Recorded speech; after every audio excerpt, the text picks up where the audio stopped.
programa Ponto a Ponto, direto da Feira do Livro de Porto Alegre.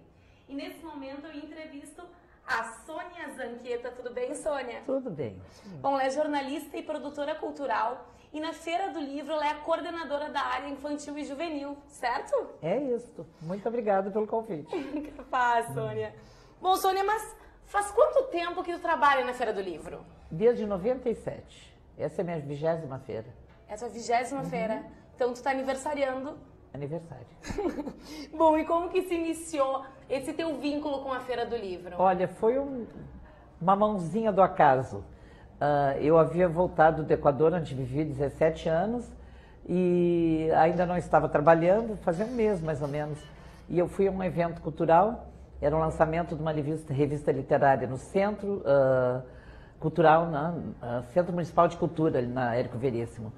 E onde eu devia encontrar um amigo. Meu amigo demorou a chegar e eu dei uma olhada, assim, havia umas 150 pessoas e eu não conhecia ninguém. Porque eu havia passado muito tempo fora, as caras já eram outras, né?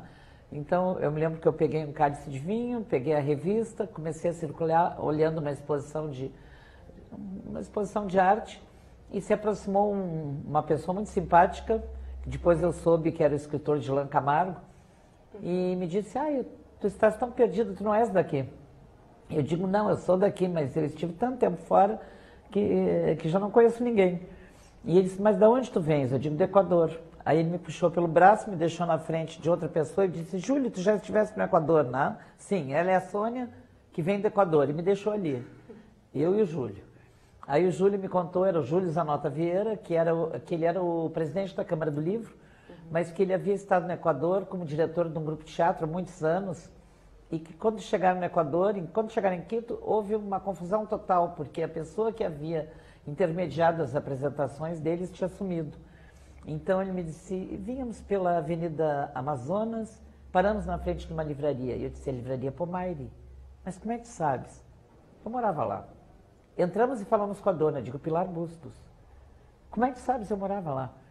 Aí ele me disse, contou todas as peripécias, né, que a Pilar os hospedou, conseguiu o teatro.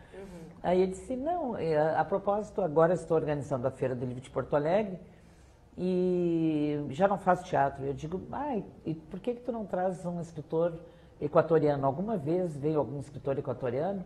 E ele me disse, olha, nunca trouxe e temos há um dramaturgo espetacular no Equador. Eu digo, Jorge Henrique Adum, não. Ele disse, como tu sabes?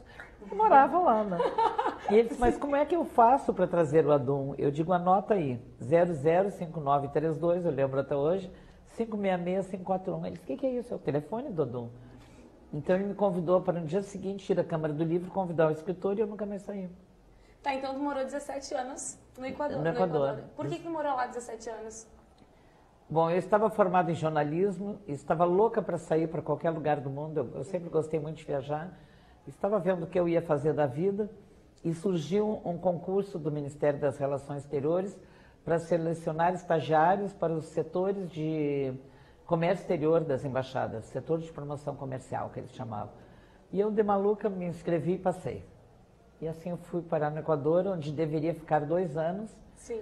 E acabei ficando 17, porque depois, ao final dos 2 anos, eu casei com um equatoriano. Depois de 17, me divorciei e voltei com 3 filhos. Entendi. Por isso eu fui parar no Equador. Tá, mas faz 20 anos que tu tem vínculo com a Feira do Livro, Sim, então. sim. Então,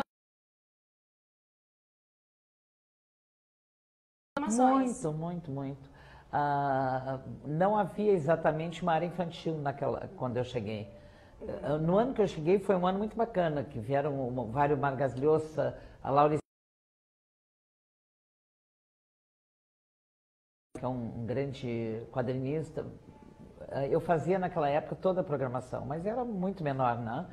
Aí no ano seguinte eu pedi para fazer área infantil, porque a área infantil era muito pequenininha, eram 2 barracas quando eu cheguei.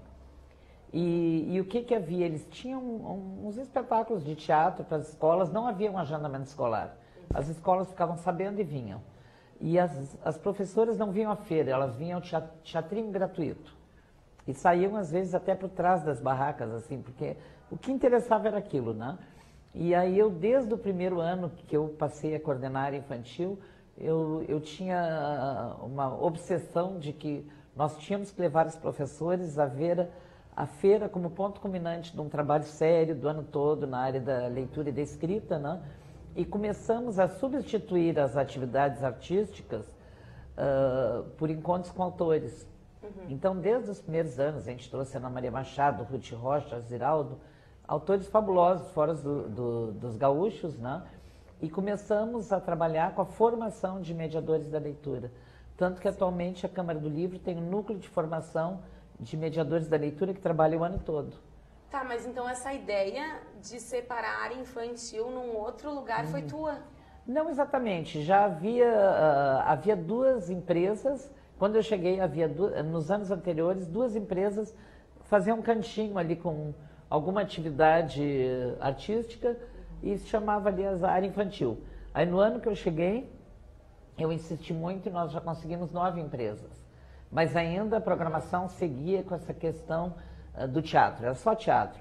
E não que eu não gosto de teatro, eu adoro, tanto que nos fins de semana a gente tem muitos espetáculos de teatro que são para toda a família, crianças, jovens, adultos, né? Mas no meu segundo ano, nós já começamos a focar na questão da leitura. E aí já conseguimos um patrocinador específico, que até hoje, né, a Petrobras, o que nos permitiu ter várias atrações, vários espaços e trabalhar o ano todo.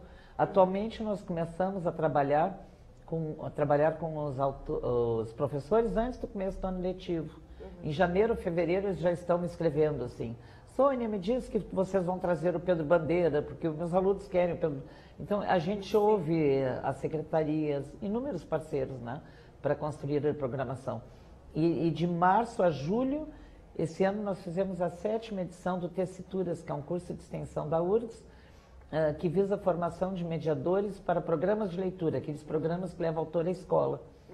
E tivemos 150 pessoas participando, vindas de 23 municípios que já têm ou querem criar esses programas de leitura nos moldes do que nós temos. Nós temos 2 programas de leitura, um em parceria com a SMED, outro com a Secretaria de Estado da Educação, que estão promovendo este ano 271 encontros durante a feira ou na etapa prévia. São os autores da programação da feira que vão à escola depois da leitura feita, né? Ah, que legal. E o bom, então, é que os professores eles acabam se envolvendo com a Feira do Livro durante o ano inteiro. O ano todo. Eles vão muito à Câmara do Livro, porque o acervo que a gente traz para a Biblioteca Moacir Sclir aqui da feira são 7.000 livros, assim, a nata da literatura infantil juvenil brasileira, publicada no Brasil. Ele é acessado o ano todo como fonte de consulta, né? Então a gente tem um intercâmbio assim. Até porque frequente. O professor leitor, automaticamente ele vai ter um aluno leitor. E se o professor não é leitor, não há aluno leitor, é muito difícil, né? É verdade, isso é verdade. Mas então a tua função na Feira do Livro, tu é coordenadora, não somente, né, da área infantil e juvenil, mas também de outras partes, até porque tu começou trabalhando com absolutamente tudo. Eu coordeno também, na nossa programação, nas nossas áreas da área infantil, nossas dependências da área infantil, também ocorre toda a programação para os professores do ensino básico, né? E eu trabalho junto com uma professora maravilhosa, que é a Ana Paula Secato, que coordena um núcleo de formação de mediadores da leitura. E também foi uma iniciativa nossa criar a Estação da Acessibilidade, que é um espaço da feira compartilhado por empresas, entidades e profissionais que integram o Comitê de Voluntários pela Acessibilidade da Feira. Então, também estamos sempre em contato com eles. Eles colaboram muito desde a época da concepção do projeto arquitetônico e da programação, para que a gente consiga eliminar, na medida do possível, as barreiras de comunicação e físicas, né, que dificultam a acessibilidade. Claro.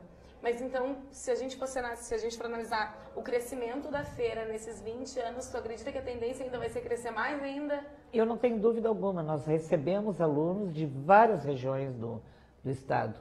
Eu tenho professores que vêm de horas para chegarem aqui às 9 da manhã, as crianças fazem um lanchinho e já estão no Teatro Carlos Urbim para encontrar os autores. Então, todos os professores, mas leitores são apaixonados pela leitura e que efetivamente conseguem formar leitores para sempre. Tem professores que formam leitores para nota daquele nível, ou para passar no Enem, ou para passar no vestibular. Mas nós queremos que leitores sigam lendo o resto da vida. Né? Que não seja apenas uma leitura fragmentária que a gente estava conversando antes. É verdade. Né? Que esse problema, né? Que a leitura fragmentária acaba vindo junto com o ensino fragmentado. Nem a dúvida. É verdade. Bom, Sônia, foi um prazer conversar contigo. Eu acredito que a Feira do Livro vai crescer ainda muito mais. Eu acho que há muito espaço para crescer. E claro, né, com essa tua dedicação é impossível que ela não cresça. Ou então fechamos mais um programa Ponto a Ponto com a Sônia, essa em parceria da Feira do Livro com a Play Video. Obrigada. Muito obrigada. Até a próxima.